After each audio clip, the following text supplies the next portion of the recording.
welcome right now. I'm not even going to take our little sound intro. I'm not even going to do our little jingle right now. We are going right to the man of God that's joining us here on Interstellar Realities Radio. And again, I don't want to take up one more second of his time.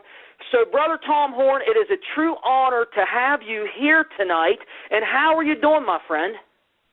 Hey, I'm doing very well, and thank you so much. And man alive, all those accolades. I mean, I was just getting lower and lower in my chair here the more you were talking. But thanks for having me on the program. One correction that I would make, we just recently changed the web page. RaidersNewsUpdate.com is now SkywatchTV.com. So if a person goes to RaidersNewsUpdate.com, they'll just see an ad there to click on it to follow it over to SkywatchTV.com. We had to produce a new website because, well, for a lot of reasons. One, because Raiders News Update was built on an old frames-based system, and more, as you know, people today are using all kinds of smart devices and tablets and smartphones, and your websites have to be mobile ready. So we had a brand new website built, but we also had that done because we just launched our own television program. As a matter of fact, tomorrow night, Tuesday, is the very first night. It's our debut on DirecTV, the Dish Network, and Glory Star. And it's going to be a pretty cool hour because you'll have Sid Roth for 30 minutes, then you'll have Prophecy Watchers, which Gary Stearman is hosting, and then you'll have Skywatch TV, which Gary Stearman is also hosting with the News Raiders team over there. And we are very, very excited about the launch of that new television program. We got some really exciting things that are coming up. And I've bet the bank. I took all my retirement and put into it, so that's how much faith I have in it. I just know that God put us on this mission, and we're excited to be doing it. And to talk about the kind of stuff that I'm on your program to talk about tonight. Everything from disclosure to what's going on with the Pope to Zenith 2016 to whatever it is you want to talk about. Well, and Brother Tom, I want to ask you so much, and I know time is limited tonight. I hope we can talk a little bit about the CERN and get your thoughts on that huge atom smasher buried under the ground over there in Switzerland and France. I'd love to get your thoughts on how close we are to official disclosure, and I'd love to get your latest impressions of what is happening in the Vatican and the itinerary of the Pope this year, and your analysis of that. I was listening to the Hagman and Hagman report maybe in the last month even, and you was given 3 major things to keep our eye on. I actually repeated those things, I believe, to the church not long after that. But I was hoping to launch this interview tonight just by asking you about the year 2016. Oh, and just before we go any further, what you just said about that the TV show that's coming out, and the lineup that you just gave, Sid Roth, to Brother Gary Stearman, to yourself and your own program, I mean, that has to be on everybody's DVR. I mean, if you can't get to the TV to watch it, ladies and gentlemen, DVR that thing, TiVo it. I'm telling you, this is a critical hour we're living in right now, and people need to hear this information. But back to the subject at hand. I was hoping so much to launch with the year 2016. Now, you have written a book titled Zenith 2016, and that title alone is compelling, and it gives me a natural curiosity for the book. But I guess my first question is, would you tell us about this book, Zenith 2016, and why you wrote it, and what does it mean? And I'll just sit back with the rest of the listening audience, and I'll enjoy the ride tonight. Okay, I'm happy to do that. And one final thing about Skywatch TV and TiVo and all of that, we also are setting up a Roku channel. We've had a lot of people that have asked us to do that, so if they don't want to have to DVR the program, they'll be able to do that. And then finally, every week when the 30-minute television broadcast plays, the next day that same television broadcast will be on our website and on our YouTube channel. So if they miss something, they'll be able to see it. Now, to the subject of Zenith 2016, it's very curious because this goes back, you're actually like into the mid-2000s, and there were a lot of New Agers out there that had started talking about the end of the Mayan calendar, and it's going to end in the year 2012. And I wanted to know, if there was anything to that, or why were they talking about it? Why were there so many people that were convinced that the world was going to end in 2012? And I started doing research, and I found that there was actually parts of this that the New Age community was not talking about at all, but that was really, I thought, of the utmost importance, and that is that the prophecies that they were kind of referring to from the Maya came from the jaguar shaman, but what they weren't pointing out was that he was a convert to Christianity. As a result of the Spanish invasion and the missionaries that came in, the Mayan prophet was converted to Christianity, and when he gave forth his prophecies, he was mixing, he was upgrading Mayan thought to blend it with biblical apocalyptic literature, prophesying, talking about a final world order that would give rise to what he called two great men. Now, by the way, this was written in the Mayan language. It was in the book called the Council Book of the Yucatec Maya. It was translated into English by an academic, and in that book was where I found this jaguar referring to the year 2012. But here's what was important.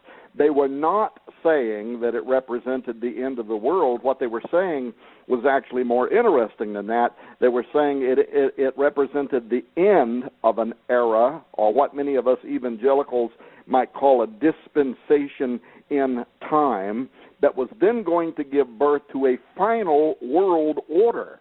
And the jaguar shaman believed, based on their own, research of the stars and astronomical data, and for that matter, even paganism, which he was trying to Christianize, believed that what would happen in 2012 would actually just be the dawn of a final world era. Well, when I discovered that became interesting to me, and I started doing a great deal of research into this idea around 2012. I started sending emails to all of my friends that happen to be Bible scholars and prophecy experts, and also university teachers and people that I had known over the years. I pastored for 25 years, and I was an executive in the Assemblies of God for about 9 years, and I came to know an awful lot of people around the world. So I'm emailing all these people, and I'm asking them if they make anything of this, if they do they see anything in it in prophecy. And mostly I was getting back a lot of answers that were my own opinion at that time, and that it was really just a bunch of poppycock, a bunch of New Age wackoism that didn't really have anything to do with biblical prophecy. But then, all of a sudden, some dominoes started falling. And as a result of my research, I started finding that there were numerous ancient pagan societies that had, for thousands of years in some cases, and for hundreds of years in other cases, and these were societies around the world where we have no knowledge whatsoever that they would have had any capacity for communicating with one another, so independent of each other, and sometimes separated by hundreds of years or even thousands of years, they were fixating on the years 2012 to 2016. So that's what the title essentially implies, Zenith 2016, that all of these seers down through time were saying something was going to happen. So it was the Maya, it was also the Hindus and their Kali Yuga calendar. It started approximately during the Mayan fifth great cycle. It also predicted that global earth changes would begin following the year 2012. And then I found that even here in early American history, the Cherokee Indian tribe, they too had a whole series of frenzied revelations and prophecies about 200 years ago, during the 1800s, 1811 to 1812, I think. And these are in scholarly works in university. These are referred to as the Chickamauguan star constellation prophecies, but they're more commonly referred to as the rattlesnake prophecies, where the Cherokee Indian also prophesied that following the year 2012, several things were going to happen. Here's another thing, by the way, that's interesting, is that what they described from their worldview seems to parallel exactly what the Maya and the Aztec were saying on different levels, especially given what they said, that two great men are going to appear on the earth. The Maya said that too, which sound very much like the coming of the false prophet and the Antichrist between the years 2012 to 2016. This would be followed by chaos. The Chickamaugean star constellation prophecies say chaos in the Pleiades. They're talking about metaphysical chaos in the Pleiades and in the Orion constellation. And both of those constellations are connected to, on the Orion side, to Osiris, the god of the Egyptians, the Pleiades to Apollo, the god of the Greeks. And those are the two deities, of course, that are incorporated on the Great Seal of the United States of America and tied to the prophecy about the second coming of Apollo, which we also talk about. So that caused my eyebrows went up. Here's the Cherokee Indian talking from their own worldview, but referring to astronomical phenomena that is also incorporated on the Great Seal and other various prophecies that have been picked up by these different disparate organizations and cultures and societies down through time. And they saw that following the appearance of these two great men on earth, which the Maya also saw, that then their rattlesnake, their feathered serpent, their plumed serpent, would return to the earth. Well, that's exactly what the Maya and the Aztecs said. Quetzalcoatl will return, Kukulcan will return, the plumed serpent will return to the earth. So now I was starting to stack up through Mesoamerica, through the American Indian indigenous tribes and peoples around the world, that some of these from thousands of years ago, some from a couple of hundred years ago, they all focused for some reason on this period, 2012 to 2016. Then I got an email from J.R. Church before he died. And because he had been one of the guys I had emailed, I said, do you know anything about this? Do you see any connection? So finally he emails me back and he says, hey, Tom, he said, did you know that in the Zohar, which is, of course, the most important work of Jewish Kabbalah, mysticism, and for people that don't know what the Zohar is, this is a really important Jewish mystical document. It was written in medieval Aramaic about 700 years ago now, and it's got all this mystical commentary about the Pentateuch, the first 5 books of the Bible, the Torah. But there is a section in the Zohar that J.R. wanted to point out to me that I'd read it, but I'd never put 2 and 2 together. And he said, Tom, open up the Zohar on your desktop. So I put on my headset. I've got J.R. Church on the phone, and I'm wearing my headset. I open up the Torah on my computer, and he said, the Zohar, on my computer. And he says, now go to Volume 3, Section 34, which is the Ve'era section of the Zohar. And he says, now open up the subsection called the Signs Heralding Mashiach, or in English, the Coming of the Messiah. So I open it up, and he starts walking me through it, and lo and behold, right here in the Zohar, it talks about how in the year 5773, which is the Jewish calendar, in the Gregorian calendar that we find, that would be the year 2012 to 2013, because their calendar year starts in the new moon of 2012, goes into 2013.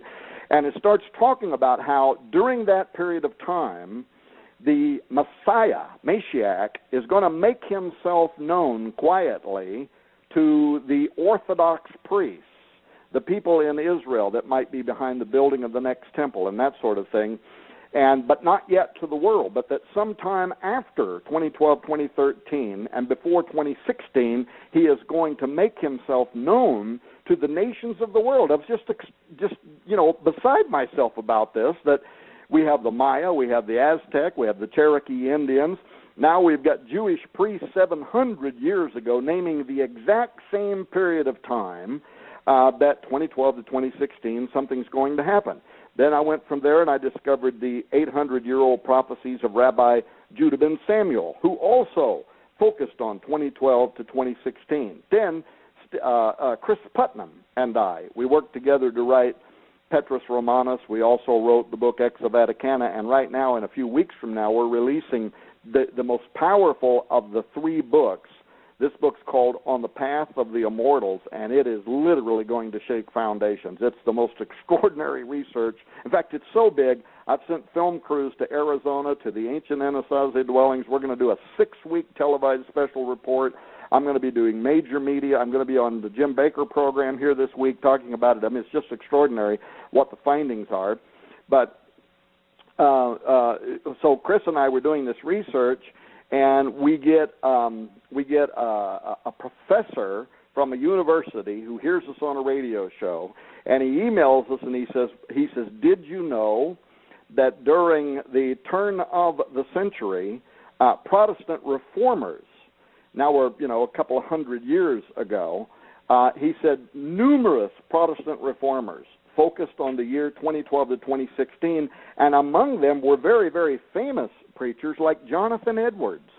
And we followed up on this, and we actually went to the Yale University, got copies of letters that Jonathan Edwards had written. We reproduced some of these in our books, in which he predicted that the Antichrist and the false prophet would appear on earth sometime between the year 2012 to 2016. But before we were done, we had actually turned up 24 volumes of books, magazines, the Theological Dictionary of Princeton University from the 1800s, all of these kind of documents in which Protestant reformers were also saying that between the year 2012 and 2016. So the reason behind the title of that book and why I had to write it was I had this avalanche of information that I suddenly had landing in my lap.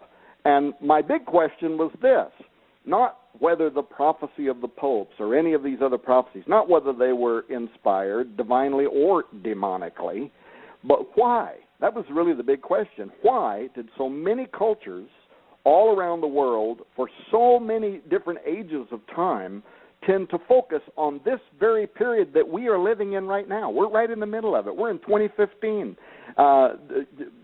So, and then combine that with what's happening with the blood moons, 2014 and 2015. So all these different things that are happening all around the world right now just compelled me to have to write that book. And I should say one other thing, and then I'll shut up, but that book was one of the only times where I've actually had opportunity to essentially block myself out from the world, cancel all of my speaking arrangements, and spend an entire year actually thoroughly investigating a subject matter. And by the time I wrote that book, I literally had tens of thousands of pages of research information, and then I had the opportunity to take the time to write it like I wanted to. And people all over the world have said that it's my magnum opus, that it's the best book I ever wrote. And I don't know if that's true, by the way, or if I've ever even written anything that is great. But I certainly was intrigued by this phenomenon concerning these year dates and why so many cultures focused on it. Well, Brother Tom, I tell you, as I've been working my way through Zenith 2016, I believe it's a book that everybody needs to read. I mean, just the opening, just the information in the very beginning of the book about the Founding Fathers and some of the things that it's hard to swallow at first. I mean, especially when you're raised a certain way, and I know you understand what I'm saying there, then you start discovering some of these things, and you're like, man, but it was a little while ago, before I even read Zenith 2016, that I started realizing that there was a real conflict at the beginning stages of our nation. Before the Declaration was even signed, revivals had broken out in the colony, and it's almost like we became a Christian nation in spite of the efforts of many powerful men to make us something different. It was like the revivals were breaking out in the colonies as these men of God were thundering the gospel, and it seems that is why we have the Christian heritage that we have. It's more because, and this is how I've kind of received it in my research, it's more because of the men of God that had the power, the Holy Spirit was preaching the word. And man, this nation just went into revival around the time of the framing of the Declaration of Independence. I just found that so fascinating that there was a real spiritual battle in this country before the pen was ever put to the paper in the State House in Philadelphia. Yeah, well, that's very astute of you. That's actually the way I typically like to phrase that, is that we became a Christian nation despite perhaps what a handful of Freemasons had intended to build here. The truth is, most of the signers of the Declaration of Independence were Freemasons, and they were committed to an occult plan that is, it's often called the Atlantean scheme. This was a vision, that was based on the works of Sir Francis Bacon, who was an English philosopher, an author, a Rosicrucian. He writes this novel, New Atlantis, that was published in the 1600s.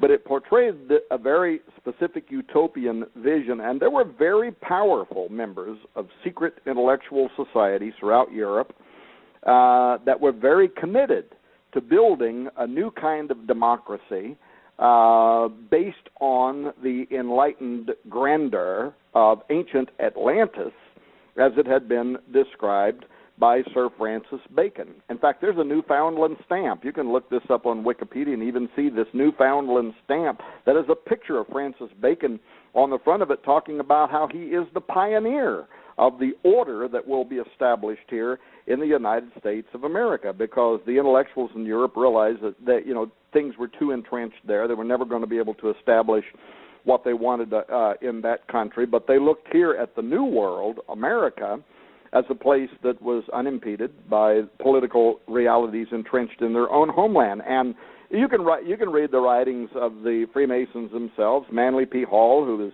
widely considered Freemasonry's greatest philosopher. He was a 33rd degree Freemason, and he goes into detail about how the early founders of this country were committed to that Atlantean scheme. So that happened to be a fact, and so I typically phrase it the same way you have, that there might have been a small handful of people who were very powerful in the sense that they were in politics, and these were attorneys, and they were highly placed in various positions throughout the government. Thomas Jefferson, of course, wanted Washington, D.C. to even be based after the Roman pantheon, which was dedicated to all pagan gods. So there was a lot of that influence.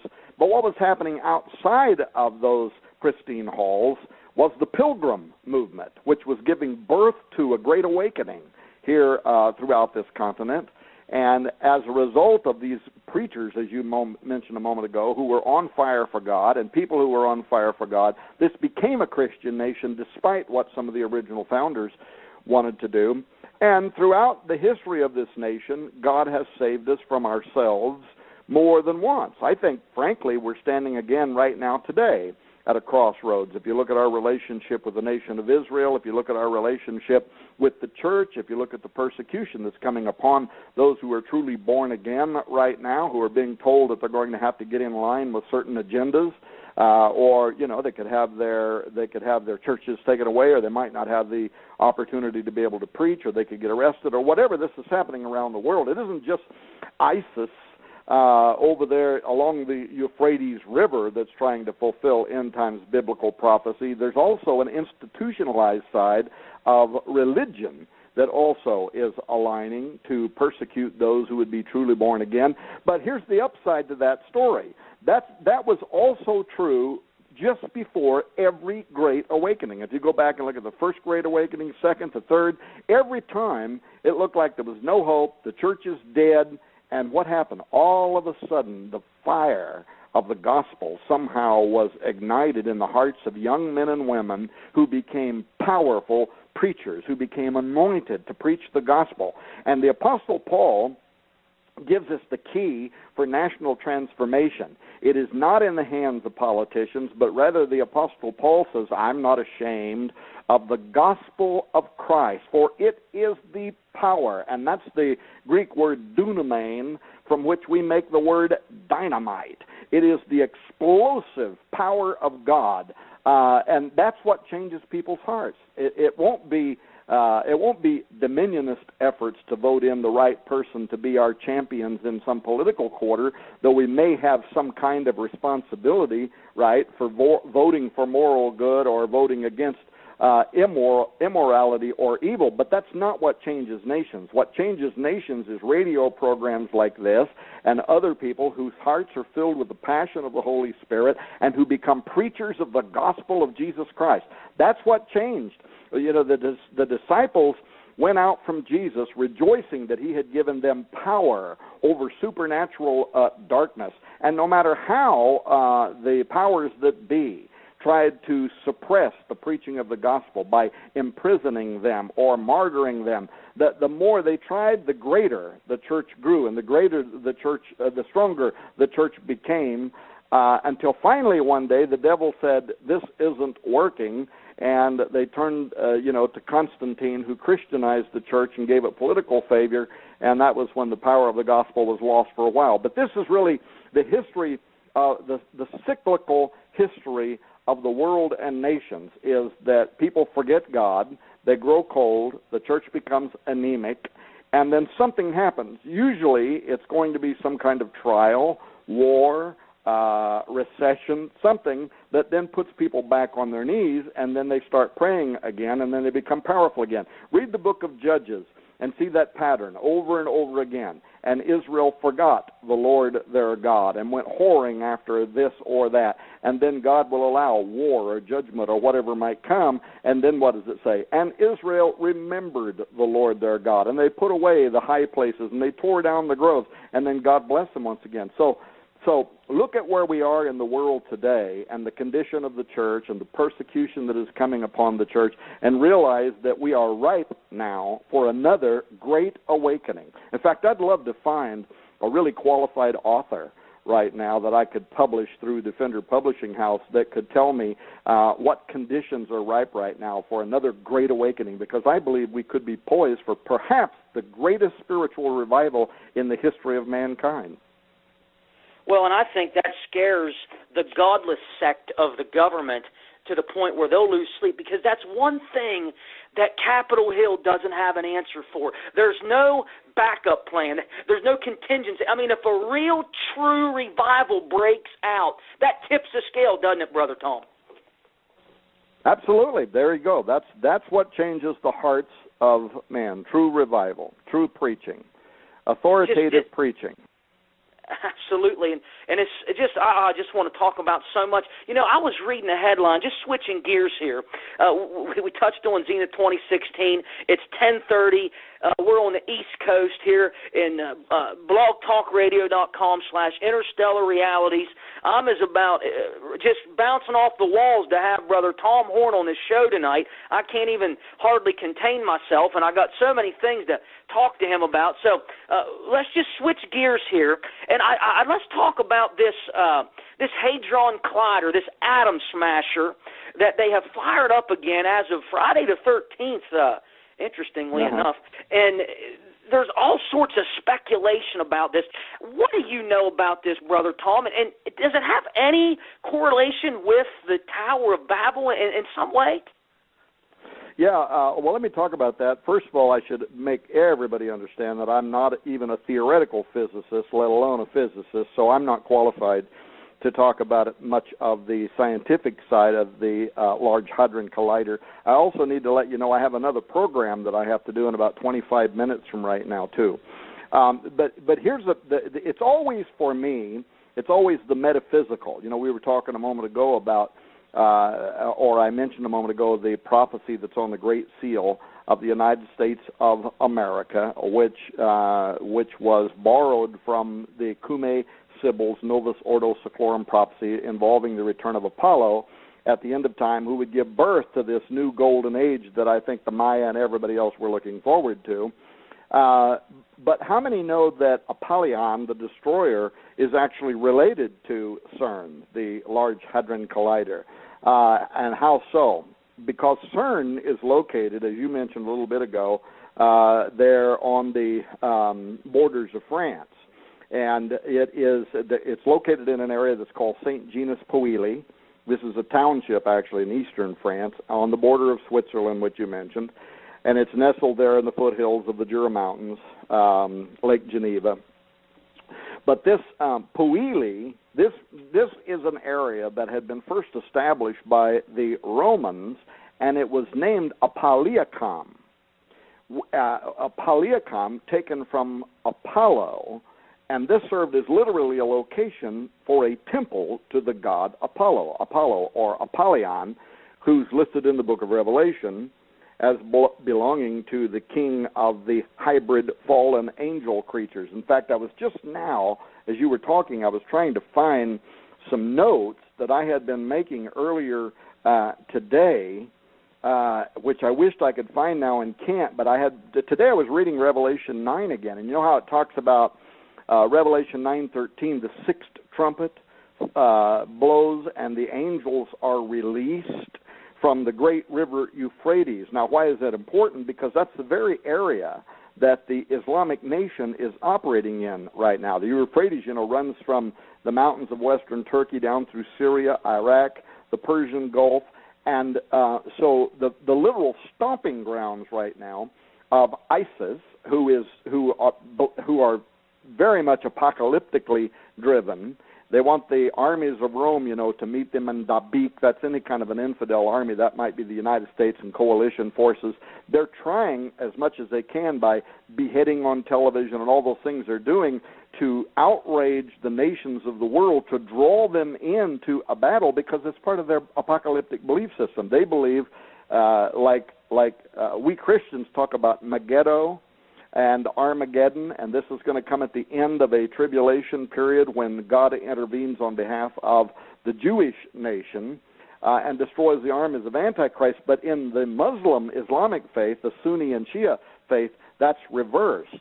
That's what happens first, and it happens in Dabiq. That's why they've named their magazine Dabiq, that they're going to enrage all the nations, and then the nations are going to gather together in Dabiq, where they're going to be slaughtered somehow, either by nuclear bomb or whatever it is they're going to do. They're going to wipe them out, and then their caliphate's going to swing spread across the earth. Ultimately, this is all going to result in the return of their, first the Dajjal, which is their version of the Antichrist, and then their Mahdi. And, of course, Jesus Christ, they say, is also going to come back, and he's going to spear the Dajjal and help the Mahdi to, let this righteous army sweep over the world. But today, I was reading about this. I thought, man, the very grounds, what is the chance that the very grounds that ISIS right now are operating in is from the book of Revelation, the 6th chapter, but it's the 5th, the 9th chapter, 1 through 12, but it is the 5th trumpet, the one that blows before these angels are released from the great river Euphrates. That's where a mighty angel, having a key in his hand, comes down to the earth, and he opens the pit, and inside the pit, this horrific horde of locusts, transgenic locusts, come up out of the earth to torture the inhabitants of the earth. But it's there that it says that they have a king over them who is Apollyon, or as this ancient town here, which today is called St. Genus Poeli, where CERN was built, was known as Apaliacum. This is literally an area where an ancient belief existed that this might be the place where the pit would open at the end of time. So of all places on the earth, why in the world would they have gone there where the demon destroyer, it was believed, would come up out of this abyss when it was unsealed? And then not only do they do that, they go there and they build the Large Hadron Collider, the CERN Collider, and then they put right out in front of it the Hindu version of the destroyer god, the Shiva, which destroys at the molecular level and then puts it back together again. So now you mentioned the Tower of Babel. It is said that one of the possible locations for the Tower of Babel was actually directly over the presumed location of the Abzu, or the abyss. And the question is whether Nimrod was actually trying to unleash the locusts in defiance of God's ultimate timing. You said you're going to have Dr. Michael Lake on your program here pretty soon. You could talk with him about some of that stuff. But Nimrod was deified as Apollo by the Greeks and Osiris by the Egyptians, and he is considered to be the same spirit that's going to return to the earth in the last days as the Antichrist. As a matter of fact, that too is discussed in the Scriptures. 2 Thessalonians 2:3, the Apostle Paul warns the Thessalonians that the Antichrist will be the son of perdition, and that is the Greek term Apollyon, Apollo. In Revelation 17:8, again it says the beast will come up out of the bottomless pit and enter into perdition, and that Greek word is Apollyon. Apollo. So the belief is that the Bible identifies the same spirit that the ancient Greeks would have referred to as Apollo as the king of that bottomless pit. And right there where CERN was built, it was believed in Roman times that that is where this doorway might exist, out of which this destroyer demon is going to come, and CERN goes there and builds their collider, and they're telling us what the collider is. The director of CERN has done interviews in which he has said that they are trying there to open a gateway, a doorway. In fact, he said we may send something through the doorway, or something may come through the doorway into our reality. So pretty astonishing, really, when you think about what we are doing over there. And, Brother Tom, we're down to about 10, 15 minutes at the most right now, and I don't want to back you up too far, so whenever you have to cut out of here, you just let me know. I hit a timer when you said about 25 minutes. I grabbed my phone and I started hitting a timer because I don't want to mess up your schedule at all. You're extremely busy, and we're just so thankful you could be with us for a small moment of time here tonight. But just on an overall general viewpoint, as far as end times go right now, and you read the book of Revelation, and your understanding of the Bible is astounding to me. When you think about Bible prophecy, when you think about the end times, and when you think about where we are right now, how close is all this, Brother Tom, the return of the Lord, the rise of the Antichrist? What are you trekking with now? I hope you understand my question. It's like a general overview of what you're looking at, where you think we are on the prophetic timeline right now. Well, again, you mentioned that you were listening to a program the other day where I was talking about different things that I think that people ought to be watching for. I think maybe it was the 4 things or 5 things that I had listed that people ought to be watching for in 2015 that connect to this current Pope. I think that the Pope has put himself out there. I think that he definitely is one of the personalities that I myself am going to be watching. And why would that be true? Well, first of all, because any day now, this month, he is supposed to put forward an encyclical, which is a rare and important document, an authoritative document that is published by a pope, in which he provides moral guidance, but more than that, he speaks as the voice of God.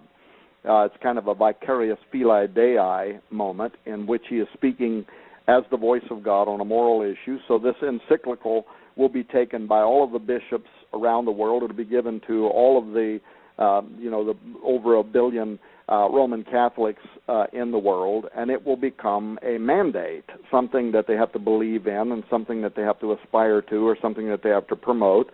And the question is, what is this encyclical going to say? Now, we're going to find out, right away. We're going to find out in the next few days or this month, as I understand it. But even some of the conservative Catholics are very concerned about it. They want to know why the Pope has essentially stepped away from talking about theological issues and has taken up a political issue, an environmental issue. And we're going to have to just wait and see. But I do have some concerns about it because, first of all, he also is going to speak in front of the United Nations, which I think is kind of a tell about where this encyclical is going to come down in terms of its language, because, in the United Nations, years ago, they adopted what a lot of people call Agenda 21 principles. Those are not mandatory for the member states, but they could become mandatory, especially if you have somebody like the Pope out there who is advocating for them. And the reason that I think the Pope might advocate certain Agenda 21 issues is because of the language he has used publicly, where he has used phrases like human ecology and your carbon footprint. So he seems to be borrowing from some of the very same language that was originally adopted by the United Nations. Now, why should we care about any of that? Well, because, this could become part of a totalitarianistic, even an antichrist kind of global government system. Agenda 21 issues, environmental issues, could take away your right to own private property. Even if you're allowed to own private property, it could restrict your use of that property, whether or not you could raise a garden, things like that, whether you could capture the rainwater off the top of your house to put it into a cistern so that you could use it for emergency uses. There are states already where people are fighting issues like that, but this originated with the United Nations Agenda 21 issues, but it could be even worse than that. Agenda 21 issues could limit how many children you're allowed to have, whether or not you're even allowed to have a car. And this goes back to some of the 1970s and 1980s issues that came out of the environmental movement, the Goddess Earth movement, the greening of the church and society, Al Gore and all that. I had a friend back in those days named Samantha Smith who wrote a couple of different books. One was called Goddess Earth. I forget what the other one was called. That were fairly heavy investigations into some of this language that was winding up in the United Nations. So I think that's one thing to watch right now. One other part of this whole environmental question, however, could be whether the Pope would include language that takes this from the greening of the church, environmental issues and Agenda 21 issues, to the issues of Gaia, divinity. Some of the oldest pagan religions in the world and all around the world, and from almost every major ancient culture, was this belief that the earth is actually a living, sentient being to whom we owe devotion. And so the earth itself was literally worshipped as an entity, and that we were to be at one, not just at one with this entity, but it was idolatrous. We were to worship the entity. So in Christian centers, we might say that Christians would certainly have a responsibility to be good stewards of the earth, but stewardship is entirely different than worshiping the earth. We would say we could be stewards of the earth, but all of our worship and devotion goes to God, who uses the earth perhaps as an instrument to bless us with things like food and things like that, but we would never worship the earth. We only give devotion to God, where in Gaiaism, that whole role is reversed. The earth literally becomes the mother of God, and these are things, of course, in Catholicism that can get quite confusing. So that's one thing I think we need to really watch out for, what's going to happen here this week, next week, when the Pope issues his encyclical. The second thing is he also has announced that he is this year going to call together a summit of all of the major religions of the world to work towards global unity. And that, too, is very prophetic, because I think that we're living in a time when a man of superior intelligence, wit, charm, diplomacy is going to appear on the world scene as a savior. And right now, this Pope has a 95% popularity rating. He's extraordinarily popular, more so than any man on the face of the earth today. He rates higher than everybody, including the presidents of nations. And he has something like a 70% popularity rating among evangelicals. So when this guy starts talking about calling all the major religions of the world together for purposes of global unity, you could literally be looking at the formation of a one-world church. And if I had time, I could describe how I think certain trigger events could work in favor of that would cause both the nations of the earth and the religious centers of the earth to temporarily at least lay down their differences and come together under one global umbrella. And I think this Pope would be right at the center of that. Very quickly, another thing, the Pope is not only going to address the United Nations, but he's also going to address a joint session of the United States Congress. This has never happened before. So we're literally talking about the merging of politics and religion, which I have believed all of my adult life is the platform on which the Antichrist will arrive. And then fourthly, there are conservative Catholics right now that are implying to me that this encyclical may include language that connects to what's called the many worlds theory. Now, this is a theory that is very much espoused by many of the Opus Dei level theologians in the Roman Catholic Church. It's what makes them talk about aliens, and we would accept them as our space brothers. A lot of that theology grows out of what's called many worlds. And if you might have seen the remake of that old movie, The Day the Earth Stood Still. The original version of that movie, the aliens come to the Earth because we're developing nuclear armament, and they want to warn us about that. But in the remake of that a couple of years ago with Keanu Reeves, the aliens come to the world to warn us that we are misusing Gaia, that we are abusing our power over the Earth. In other words, their message is humans are the disease, and we need to be eradicated for the welfare of the planet itself.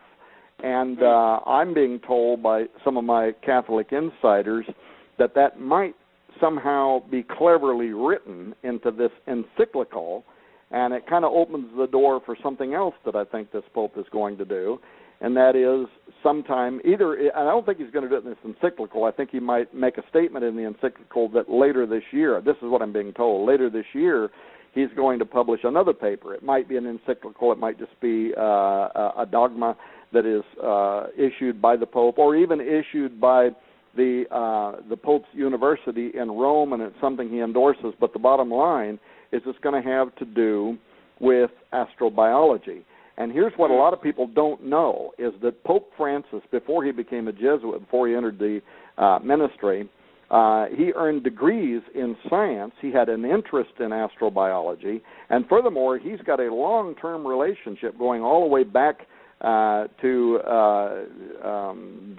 the state that he comes out of with Jose Gabel Funes, who is the current leader of the VORG, the Vatican Observatory Research Group. And Jose Funes, Argentina was the word that I was looking for, Jose Funes recently, in an interview with the Catholic press, he said the Pope is dealing with all of the things that he has to deal with in the world right now, like ISIS and things like that. But he said very soon the Pope is going to turn his attention to the subject of astrobiology. Now, Jose Funes is the head of the Vatican Observatory Research Group, and he has been a friend, a personal friend, a close friend of Pope Francis for many, many years. So he's got inside information. And I'd love to know what made him say that to the Catholic press. But the research that Chris Putnam and I have been doing from Mount Graham, and then, of course, we had to go back to Mount Graham, and the book that we're going to be publishing, On the Path of the Immortals, takes us right back to the astronomers from the Vatican and Guy Consolmagno, who I've interviewed now 5 times from Rome, and they are preparing doctrine right now at the Pope's University that goes through a process of being accepted and then becoming church doctrine that is spooky, to say the least, my friend. Well, I believe it, Brother Tom, and with that, we're almost at 8 to the top of the hour here, and, I was just looking at a headline that I researched a few days ago talking about a mystery noise that could be an Earth-like world 22 light years away. And what I believe we're seeing is, in a general sense, is just soft disclosure, as Brother Marzulli likes to say. And at a certain point, we know that this thing is all going to reach a head, and that point seems to be right around the corner, doesn't it, Brother Tom? Yeah, absolutely it does. And again, this is exactly what we're doing right now. When we came down off of Mount Graham, and it's hard to believe that this has been almost 24 months ago. And the whole process, by the way, that entire thing was preternatural. It was like supernatural. How Chris Putnam and I came together. We knew that if we were going to get to the bottom line, we were going to have to get to the top of Mount Graham. And people don't understand. You don't just get in a car and drive up to Mount Graham and say, we're here to see the aliens. I mean, this place is highly, highly guarded. Miles down the mountain from the observatory, there are huge fences with signs in various languages talking about all the terrible things they're going to do to you if you try to climb over that fence. So I negotiated that through the Arizona State University. We went to Mount Graham. We met with the Jesuit astronomer who was on duty that day. We saw all of the Vatican's advanced telescope. We saw the radio telescope. We saw the large binocular telescope. Spent the entire afternoon with the lead technician of the LBT, the Large Binocular Telescope. He showed us the Lucifer device. In fact, if you watch the trailer that advertises the book Exo Vaticana, you'll see us going up the elevator, 1 floor, 2 floor, 3, 4, 6 floors, all the way up to the 7th floor. Now we're way up above the top of the large binocular telescope, and you'll see a picture of the lead technician taking a laser pointer, pointing down in between those two gigantic twin mirrors. This is the largest telescope in the world. And he's pointing in between the two of them, and he says, "This is the Lucifer device." And, brother, I got to tell you, did I have a monstrous amount of emails for a while from people saying, what in the world are they talking about? What is the Vatican doing on the top of a mountain in Arizona using a device called the Lucifer device? Well, the answer comes from another Jesuit, Malachi Martin, who in 1997 told Art Bell on Coast to Coast AM, when Art Bell said, "Father, why is the Vatican on the top of that mountain studying deep space?" He said, "It's because at the highest levels of Vatican governance, they know what is approaching the earth and that it will be of the utmost importance in coming years." Well, I think we finally figured out exactly what it is they're doing. In fact, the Jesuit on duty that day, we have him on film telling us that they are monitoring something that is in deep space and that they're watching exo-worlds where they think that there could be the conditions for extraterrestrial intelligence. But it was when we came off of the mountain that we found out from the native tribes that joined the environmentalists and filed a federal lawsuit to try to stop the Vatican and NASA from going on the top of that mountain. They were the ones who told us what was really going on there. And at first, it was too mind-boggling to even conceive. But in our words, in our modern lingo, what they explained was Mount Graham is a portal. It's a stargate. And that's something to try to wrap your mind around. It's a place, a doorway, where other intelligence moves in and out of this reality. It's one of the 4 holiest mountains in the world to all indigenous American tribes for that very reason. And at first we thought, should we cue the Twilight Zone music now? What in the world are these guys talking about? But now we've spent 24 months, 2 film crews, tens of thousands of pages of research. We got doors open that have never been opened before, and we filmed things. People are hardly going to be able to. We filmed the denizens coming through the doorways. This is some spooky stuff, and we have it on film. But not just that, we got to the university levels among the professors of the tribes themselves. And finally, we got with a Cherokee guide who took us behind the locked gates of the reservation, took and pointed out to us, some stuff that people are absolutely, you're simply not going to believe, the gazillions of dollars that they have spent preparing the largest kiva in the world for the fifth world, which is their version of the apocalypse, at where the nations, all of the Indian nations, are going to go when the Great Tribulation begins. It's absolutely astonishing. I've got to go, by the way. I think I'm being buzzed by my other show right now. Great to be on your program tonight. Thanks for having me on. Thank you so much, Brother Tom. Look forward to having you again sometime in the future. All right. Bye-bye. Bye-bye. Ladies and